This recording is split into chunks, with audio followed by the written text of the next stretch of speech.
오늘 주님의 성전에 예배하러 오신 여러분들에게 주님의 놀라우신 은혜가 함께하기를 바랍니다. 우리는 매일매일 선택의 갈림길에 서 있습니다. 요즘에 평창에서 올림픽이 한창인데요. 금메달을 딴 선수들을 보니까 우리가 잘 알지 못하던 그러한 종목들이었습니다. 스켈레톤이라고 하는 썰매를 보면 저런 운동 경기도 있나라고 우리가 생각하고 관심을 두지 않았는데, 윤성빈 선수는 그 금메달을 위해서 수년간 노력하고 결국은 금메달을 따는 것을 보게 됩니다. 지금 한창 결승전을 하고 있을 컬링이라고 하는 것도 아직까지 저는 그 규칙을 다 알지 못해서 어떻게 해서 점수가 나는가 할 정도인데, 그런 아무도 주목하지 않는 비인기 종목에서 또 열심으로 수고한 사람들이 있는 것을 보게 되지요. 어제 금메달을 딴 서승훈 선수는 인터뷰를, 이승훈 선수인가요?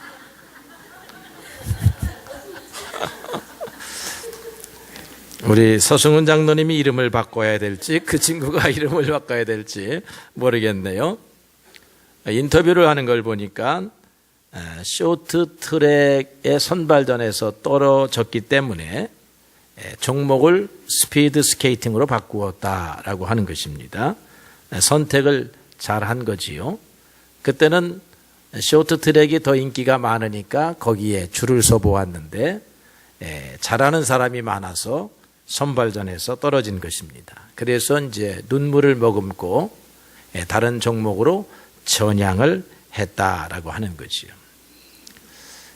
어쨌든 이런 선수들을 보면 결과론적이긴 하지만 선택을 잘했구나 하는 생각을 하게 돼요. 그들이 선택할 시점에는 어느 누구도 박수를 치지 않았고, 어찌 보면 부모들도 이해하지 못했을 선택이라고 하는 것입니다. 그러나 인생이라고 하는 것은 참 누구도 알 수가 없어서 자기가 선택한 것을 열심으로 수고하면 땀의 결과가 있는 것을 새삼 배우게 됩니다. 사람들은 어떤 기준으로 선택하며 살까요? 사람들이 선택하는 기준이 일반적으로 이렇습니다. 사람들은 어려운 것보다 편한 것을 택하더라. 오늘 여러분 교회 나오는 것은 집에서 뒹굴거리는 것보다 어려운 일인데 여러분들이 선택을 했는데 이 선택 잘한 거죠. 이 선택을 잘하다 보면 지금 이 시간에 집에서 이불과 함께 뒹굴거리고 있는 것보다 이게 더 편합니다. 그렇습니까? 교회 오는 게 더 편안하다, 이렇게 바뀌게 되는 줄로 압니다. 어쨌든 사람들이 선택하는 기준은 힘든 것은 아니고 편하고 쉬운 것이지요. 그 다음에 사람들이 선택하는 기준은 이해관계입니다. 이득이 있는 것을 먼저 선택한다는 것입니다. 그래서 여러분들도 이거냐 저거냐 할 때 무엇이 더 이득이 있느냐라고 생각하고 선택하는 일이 많으리라고 생각하는데, 꼭 정답은 아닌 것은 아시기를 바랍니다. 그 다음에 이제 사람들이 성공 가능성, 성취의 가능성을 놓고 선택을 하는 것입니다. 아까 말한 것처럼 많은 사람들이 관심을 갖고 있는 부분이 성공 가능성이 높은 것인데, 성공 가능성이 적은 것, 우리 이승훈 선수 같은 경우에는 한국인, 동양인 체격을 가지고는 이 서구인들의 체격을 스피드 스케이팅으로 따라가기가 어렵다는 것입니다. 성공 가능성이 적은 것이지요. 그걸 더 많은 땀으로 극복해낸 것인데, 그래서 박수를 받는 것입니다. 그러나 대부분의 사람들은 성공 가능성이 적은 것은 배제하고 가능성이 높은 것을 선택하는 거지요. 또는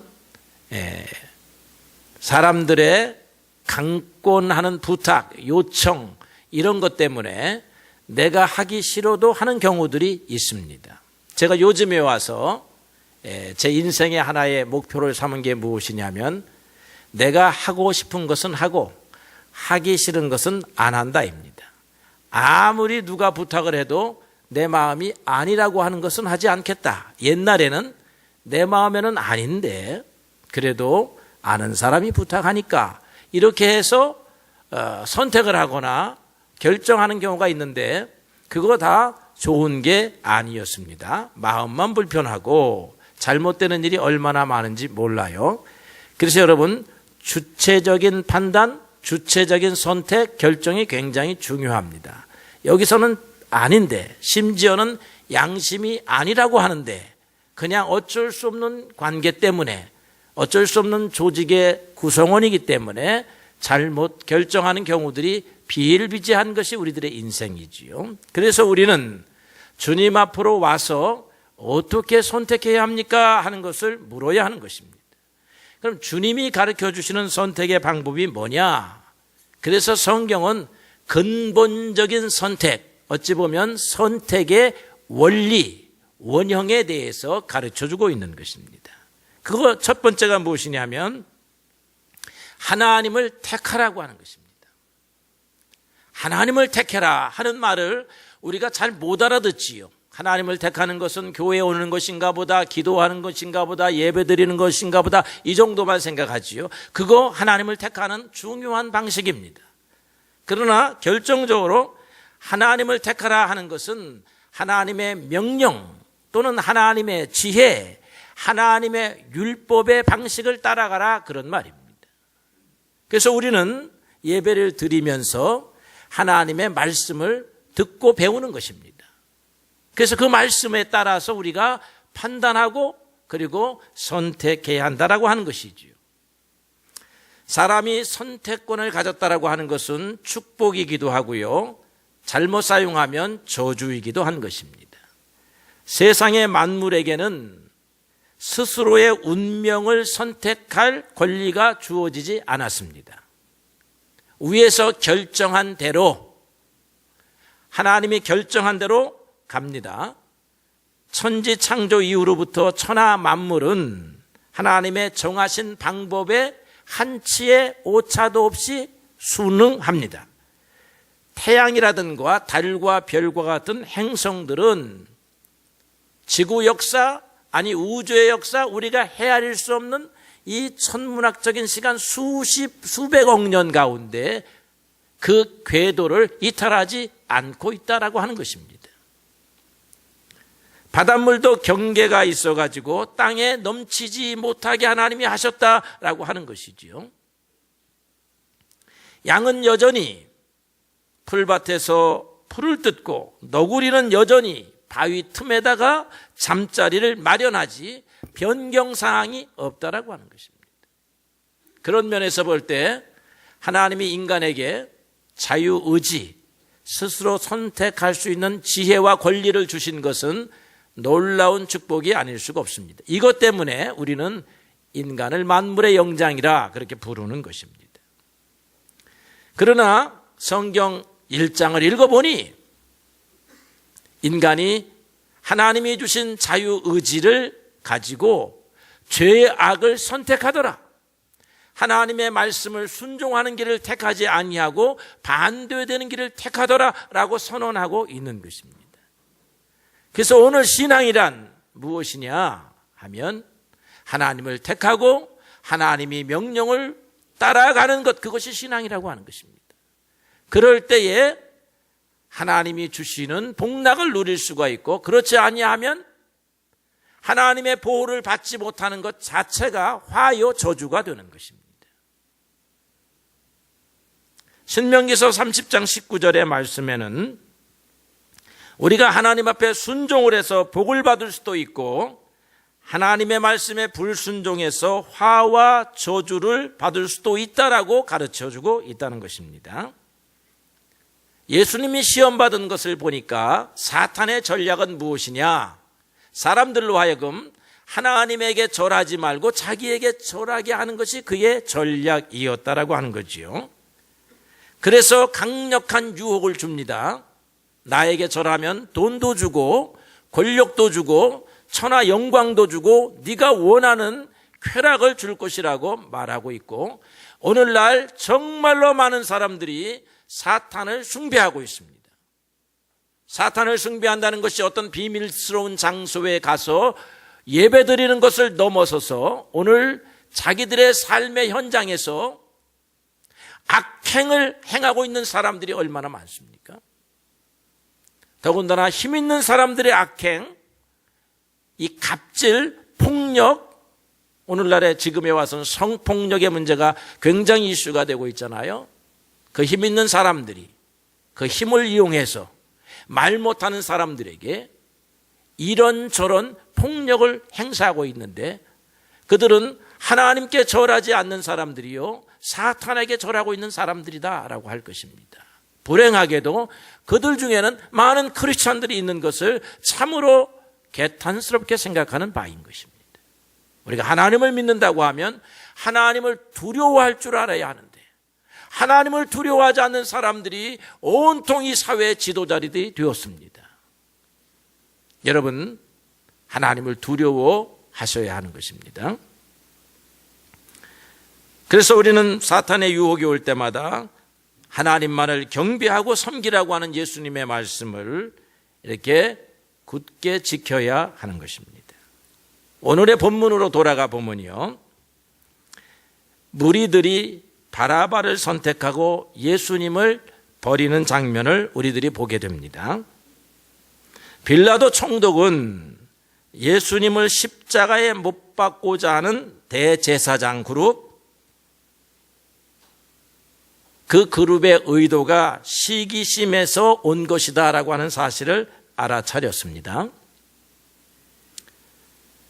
시기심을, 예수님에게 시기심을 느낄 수 있는 그룹이 두 그룹이 있었어요. 성경을 보게 되면 하나는 유대 종교 지도자들입니다. 여기에서 대제사장, 먼 나라 얘기고요. 장로들, 그러니까 오늘 이 장로님들이 고개를 숙이게 되는데 오늘 교회에서 말하는 장로님들이 아니에요. 나라의 어른 취급을 받고 있는 지도자들을 말하는 것입니다. 그래도 성경에 장로들이라고 써놨으니까 뭐 우리가 장로라고 얘기하는 것입니다. 예수님에게서 경쟁심, 시기심을 느낄 수 있는 그룹이 두 개였는데요. 하나는 유대 종교 지도자 그룹입니다. 이 유대 종교자들, 지도자들은 보고를 받는 거예요. 대제사장님, 성전으로 와야 할 사람들이 다 들판에 있는 예수에게로 몰려갑니다. 그렇게 보고를 받았다는 것이죠. 그러니까 이런 일들이 매일과 같이 일어나니까, 예수님의 공생의 기간 동안에 일어나니까 그냥 쉬운 말로 성전문을 닫아야 하는 입장이 되었습니다. 그리고 들판이 하나님이 임재하는 성전이 되었다는 것입니다.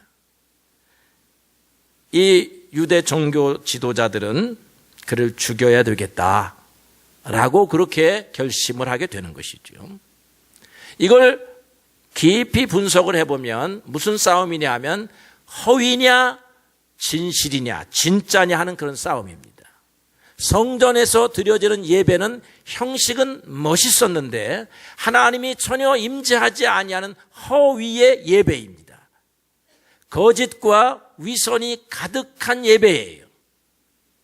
오늘 우리도 예배를 드리고 있지만 잘못하면 이 예배가 허위와 위선이 가득한 예배가 될 수 있어요. 그래서 교회가 정신을 차려야 하는 것입니다. 오늘날 많은 교회들이 옛날 성전 제도처럼 거짓 속에 있는 교회들이 많아졌기 때문에 오늘날 기독교가 이 모양 저 모양으로 욕을 먹고 있는 줄로 압니다. 또 하나의 그룹이 있었어요.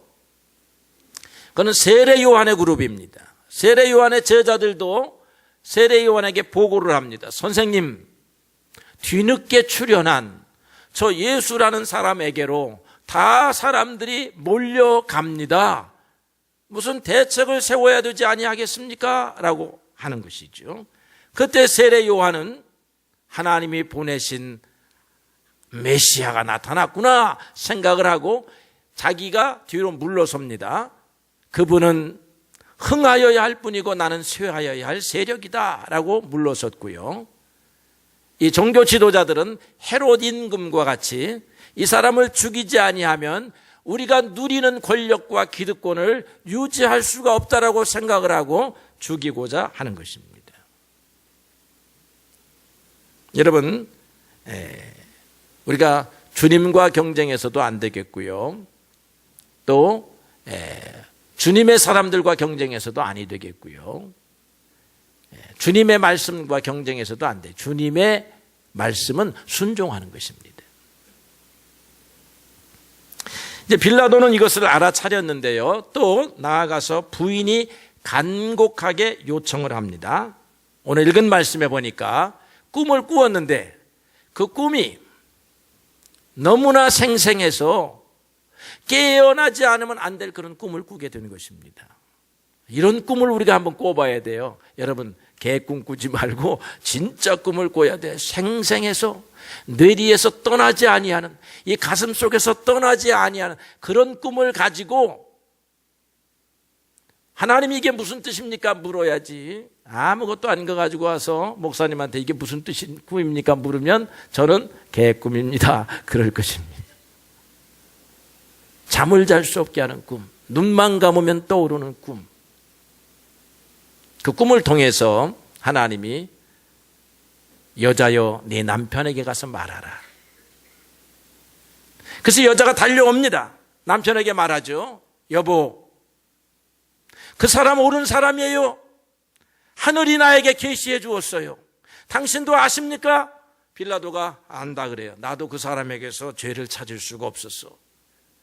그러면 결정권은 당신이 갖고 있습니다. 사형의 권한은 로마 총독밖에 없어요. 지금 대제사장 그룹은 사형의 권한이 빌라도에게 있기 때문에 와가지고 빌라도를 압박하고 있는 것입니다. 그래서 빌라도도 예수님을 만나보고 나니까 죄가 없는 분이야. 이게 대제사장들이 자기네들 권한 때문에 시기해서 그런 일이 벌어졌다고 생각하는 거예요. 그래서 23절에 보니까 사람들에게 말해요. 그가 무슨 악한 일을 하였기 때문에 십자가에 못 박고자 하느냐. 도대체 얘기 좀 해봐라. 무슨 악한 일을 했느냐. 시원하게 얘기하면 내가 그냥 사형 판결 내려주겠다 하는데 그들은 십자가에 못 박아야 할 죽을 죄인입니다 라고만 하지 증거를 대지 못하고 있다 이 말이죠. 그런데 이 빌라도는 견딜 수가 없는 거예요. 이 사람들의 압박을 견딜 수가 없으니까 결국 내어주면서 손을 씻습니다. 이 사람의 피에 대하여는 나는 무죄하다. 내가 비록 사형 판결을 내리지만 내 본 마음은 이 사람을 악인이라고 칭하여서 사형하는 게 아니다. 그러니까 유대인들이 하늘이 벌을 내리겠다면 우리가 받겠다라고 하면서 빨리 사형 판결이나 내려라. 이렇게 해서 사형 판결을 강압적으로 받아낸다라고 하는 것이죠. 그 전에 이제 바라바가 머리를 썼습니다. 예수님을 살리려고 무척이나 노력을 했어요. 이 빌라도가. 그래서 그들에게 말하기를 명절 때가 되면 한 사람을 우리가 사면하지 않느냐. 니네들이 사면할 사람은 요청해 오지 않느냐. 그러니까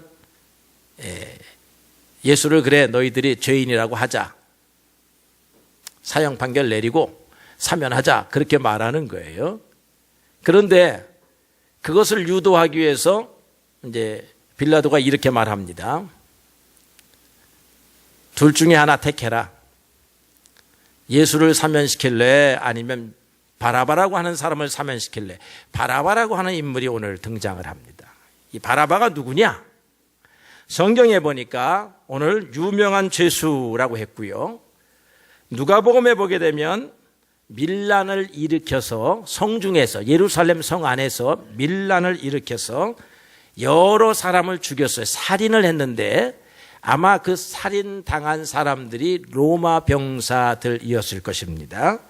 그래서 사형 판결을 받고 죽음에 처하여져 있는 사람이 바라바였습니다. 그래서 빌라도가 얘기하는 거예요. 바라바라고 하는 그들이 사면해 달라고 할 수 없는 사람을 카드로 내밀었습니다. 야, 너 바라바하고 예수 중에 택해라. 니네들이 감히 바라바를 택하겠느냐? 왜 그는 이런 생각을 했을까 하면은요, 이 밀란을 우리가 이제 많은 연구 조사에 의하면 이 바라바가 유대 독립 운동가라는 것입니다. 그래서 로마에 무장 봉기를 해서 성 안에서 봉기를 일으켰어요. 그러니까 누구랑 싸웠느냐 하면 로마 군대하고 싸웠어요. 그런데 이제 로마 군대가 강력하다 보니까 싸움에서 져서 감옥에까지 가게 되었고 곧 죽을 사람이다 이 말이에요. 그러니까 빌라도가 말하기를 니네가 감히 대로마 제국의 반역죄를 저지른 그런 사람을 살려달라고 하겠느냐? 그런 사람을 살려달라고 하면 니네도 로마의 반역자가 된다라고 생각을 하고 둘 중에 하나 택하라 했는데 이 눈이 한번 뒤집혀진 유대 지도자들은요, 뭐 그걸 상관하지 아니하고 예수를 죽이겠다고 했다는 거죠. 이 악이 이렇게 굉장히 센 거예요 지금. 그런데 여기에서 바라바를 택하니까 빌라도가 니네 그럴 수가 있어? 하고 호통을 쳐야 되는데 워낙 기세가 등등하니까 목소리가 큰 사람이 이긴다고 이 사람들이 그냥 일시에 기세 등등하게 예수를 십자가에 못 박으라고 하니까 갑자기 두려움을 느낀 사람이 누구냐 하면 빌라도가 두려움을 느끼는 것입니다.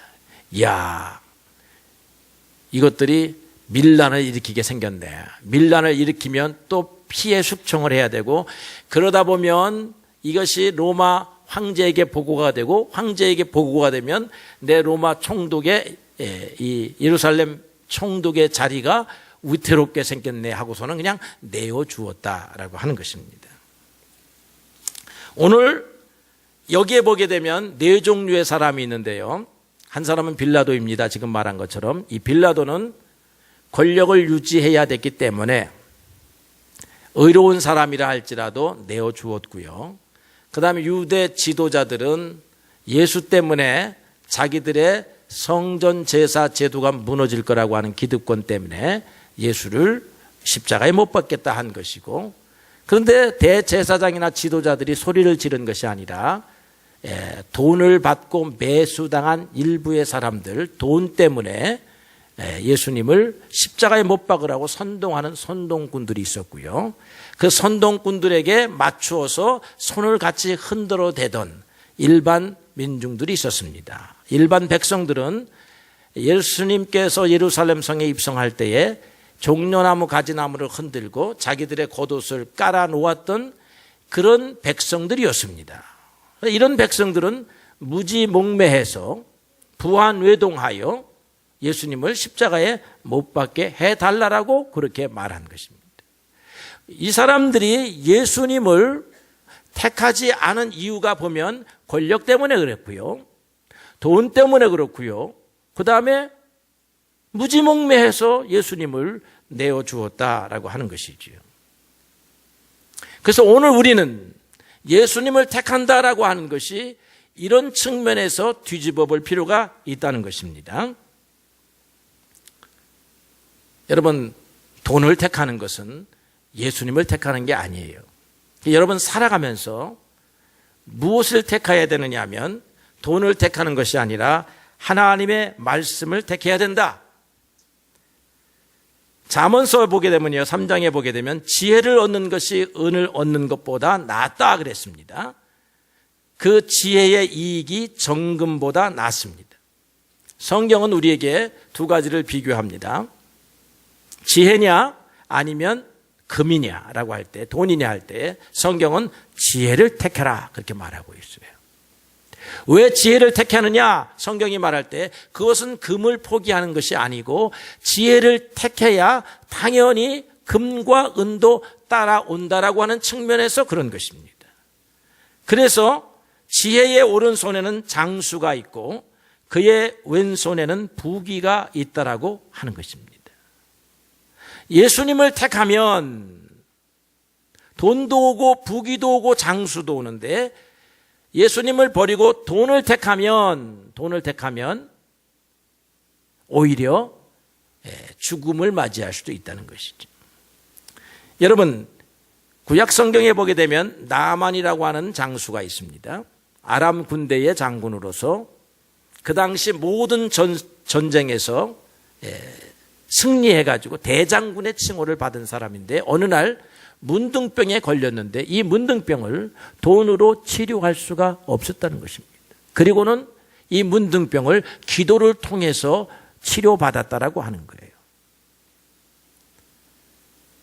인간이 해결할 수 없는 문제를 만났을 때 돈은요, 무용지물이 되는 것입니다. 기생 라합이 있습니다. 여리고성을 함락하러 들어갈 때 기생 라합은 여리고성 주민이었는데요, 기생이었기 때문에 돈을 많이 벌었습니다. 밥집, 술집, 주막집을 하고 있어요. 그런데 지금 이스라엘이 쳐들어옵니다. 절체절명의 위기입니다. 그는 이스라엘 군과 손잡는 것을 택했어요.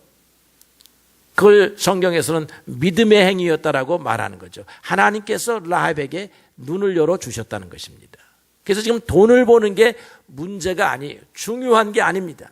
지금 돈을 벌려고 애쓰고 있다가는 곧 죽음을 맞이할 수밖에 없는 그런 위기입니다. 여러분, 돈이 사람들에게 죽음을 가져다 주는 것이다, 이 말이죠.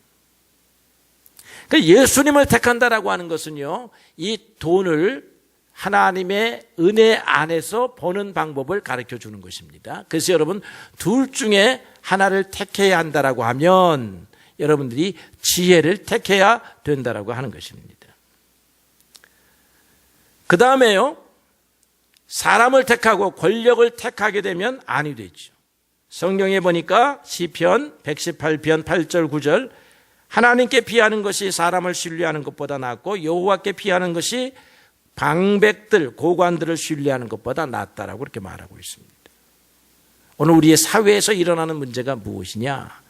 사람에게 가서 무릎을 꿇기 때문에 그런 것입니다. 저 사람이 나의 목숨줄을 가지고 있는 사람이다라고 하기 때문에 이 권력자가 갑질을 해도, 나쁜 짓을 행하여도 그냥 묵묵히 따라가고 순응하는 것입니다. 이럴 때 우리는 사람을 택하면 안 된다 이거예요. 그 사람이 때문에 내 목숨줄이 부지된다 할지라도 예수를 택하라는 것입니다. 그러면 순간적으로는 고난을 받고 어려움을 받는 것 같지만 결국 주님으로 인하여 길이 열린다라고 하는 것입니다. 갑질을 하는 악한 사람들은 결국 길고 긴 시간이 지나서 꼬리가 잡혀가지고 그들이 가지고 있었던 권력, 돈, 명예라고 하는 것이 완전히 땅바닥에 떨어지는 것을 우리가 오늘 눈으로 목격하는 바인 것입니다. 여러분들이 하나님을 택해야 합니다. 사람을 택해서는 절대로 안 되는 것입니다. 하나님이 도와주시면 원수도 우리를 돕습니다. 그러나 하나님이 도와주시지 아니하면 형제도 우리를 돕지 않습니다. 여러분, 살면서 제일 어려운 게 무엇이냐면 형제가 형제를 도울 수 없는 거예요. 옛날에 깨벌거숭이 때의 형제는 무엇이든지 도울 수 있는 줄 알았는데 가정을 갖게 되고 자녀를 갖게 되고 자기 집안을 세우다 보니까 도와줄 사람은 형제인 것 같은데 제일 도울 수 없는 사람이 형제인 것입니다. 형제에게 도움을 기대하고 있으면 거기에는 실망과 좌절과 싸움밖에 나지 않는 것을 우리가 너무나 많이 경험하는 것입니다. 하나님께 기도하고 자기의 길을 가면 놀랍게도 형제가 아니었던 사람들이 돕는, 내 길을 열어주는 사람은요, 숨겨져 있는 사람들이라고 하는 사실을 발견할 때가 너무나 많은 것입니다. 그래서 여러분, 지금 사업을 하든 무슨 일을 하든 간에 누구에게 도움을 받았으면 좋겠다 생각할 때 그림이 그려질 것입니다. 이번 사업은, 이번 일은 저 사람한테 가면 도움을 받겠다. 그거 딱 머릿속에 지우시기 바랍니다. 그게 유혹이라고 하는 거예요. 가면 실망하게 되어 있습니다. 차라리 무릎을 딱 꿇고 하나님 앞에 인생을 맡기는 것입니다. 너희 길을 여호와께 맡기라. 그래야면 저가 이루시리라. 그렇게 말씀하셨습니다. 이 어려운 일입니다. 사람에게 찾아가고 싶은 그 강력한 유혹이 얼마나 많은지 몰라요. 이걸 끊고 하나님을 바라볼 때에 하나님께서 그 길을 열어주시는 것입니다. 자기의 지혜를 버리고 그래서 하나님의 지혜를 택하는 것입니다. 자기의 지혜, 잠언에 보니까 스스로 지혜롭게 여기지 말지어다. 하나님을 경외하고 악을 떠나라 그랬습니다. 구약 성경의 기드온을 보니까요, 미디안과 싸움을 하게 돼요. 그런데 하나님께서 기드온을 불렀습니다. 그래서 기드온아, 사람을 불러 모아라. 그리고 미디안과 싸워라. 사람을 불러 모았더니 3만 명이나 모였습니다. 우리가 기드온이 모아놓은 군사를 보니까 많아요. 그런데 상대방 전력을 보니까 13만 명, 14만 명입니다. 그러니까 이 군대 가지고는 이길 수가 없는 거예요.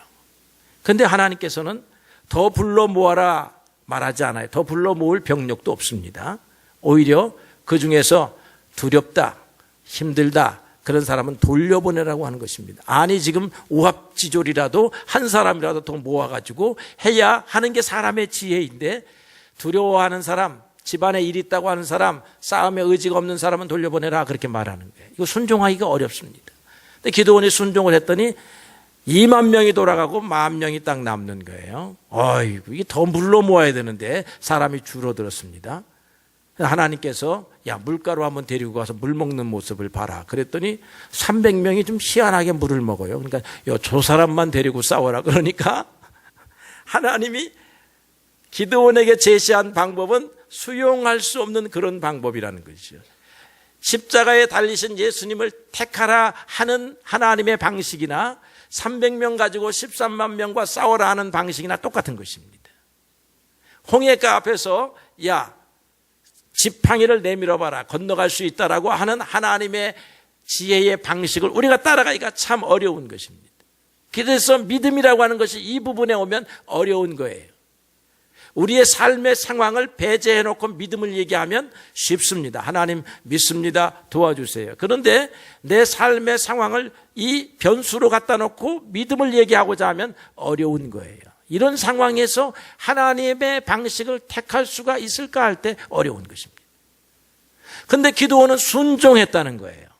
순종하니까 어떤 일이 벌어졌느냐 하면 하나님이 대신하여 싸운다는 것입니다. 우리의 지혜가 뭐냐 그러면 하나님, 내가 저 사람을 이길 수 있는 능력을 주시옵소서. 이게 우리의 생각하고 있는 지혜예요. 스케이트를 타면 더 빨리 달릴 수 있는 단단한 다리를 주시옵소서. 씨름을 하면 저 사람을 들어올릴 수 있는 힘을 주시옵소서. 이게 아니에요. 주님께서 주시는 지혜는 아니에요. 너는 힘이 없지만, 너는 튼튼하지 않지만 나를 너의 힘으로 삼으라라고 하는 것입니다. 그래서 우리의 연약함에도 불구하고 우리가 하나님으로 인하여 새 힘과 새 능력을 소유하는 그런 백성이 되는 것입니다. 이게 하나님의 지혜입니다. 그런데 하나님의 지혜는 인간의 지혜로 받아들이기 어려울 정도로 어리석어 보인다라고 하는 것이에요. 예수님의 십자가의 사건은 인간의 눈에 보일 때는 어리석어 보이는 행위입니다. 전능하신 하나님의 아들이 왜 무력을 사용하지 아니하고 저렇게 힘없이 십자가 위에서 달려 돌아가야 하는가? 그런데 예수님이 왜 고난을 받으셨는가 하는 얘기는 다음 주에 하고 싶어요. 고난받는 사람이 사랑하는 사람이기 때문에 그런 겁니다. 여러분들이 누구에게 마음이 갑니까? 힘있고 능력 있는 사람에게 가는 거 아니라 나를 위하여 고난을 받는 사람에게 일체되는 마음을 갖게 되는 거예요. 사랑하는 사람은 고난받는 사람이지요. 나를 위하여 힘을 보태어주다가 고난을 받는 사람을 만나게 되면 우리는 영원한 친구가 되는 것과 같은 이치입니다. 그 주님께서 이 땅에 살아가는 방식 가운데 사람을 택하지도 말고 권력을 택하지도 말고 돈을 택하지도 말고 그 다음에 너희들의 지혜도 택하지 말고 그 다음에 폭력적인 방식도 택하지 말고 섬김의 방식을 택하여 살라라고 그렇게 말하고 있습니다. 힘이 없는 사람은 폭력적 태도를 취할 수가 없어요. 그런데 우리가 하나님의 은혜로 높은 자리에 올라갑니다. 그러면 우리 밑에 나 때문에 먹고 살아야 하는 사람이나 나 도움을 받아야 하는 사람들이 생겨나게 돼요. 이런 사람들을 갑질하는 것이 폭력입니다. 오늘날 많은 사람들이 이런 권리를 획득한 것을 신앙이라고 생각하는 사람들도 있어요. 우리는 우리가 높아졌을 때, 우리가 힘이 있을 때, 우리가 칼을 가졌을 때, 권세를 가졌을 때 그것을 내려놓고 저 사람을 어떻게 도와서 저 사람이 하나님의 은혜로 세워져 갈 수 있을까, 그렇게 생각하며 자기 자신을 희생하고 고난을 받으라고 하는 것이 예수님이 가르쳐 주신 방식이요, 하나님이 오늘 우리에게 가르쳐 주는 지혜라고 하는 것입니다. 바라바를 택한다 하는 것은 세상의 방식을 따라간다고 하는 말이고, 예수님을 택하라 하는 말은 우리는 우리의 지혜를 버리고 주님의 지혜를 받아들이라 하는 그런 말이 되는 것입니다. 사랑하는 성도 여러분, 하나님을 섬긴다라고 하는 것은 이런 것이다 라고 이렇게 이 아침에 기억하는 시간이 되시기를 바랍니다. 하나님의 방식을 따라 살아가는 사람들 실패하지 않습니다. 잠깐 실패해 보일 수 있습니다. 그러나 하나님의 영원한 승리가 있습니다. 여러분, 삶의 방식을 바꾸십시오.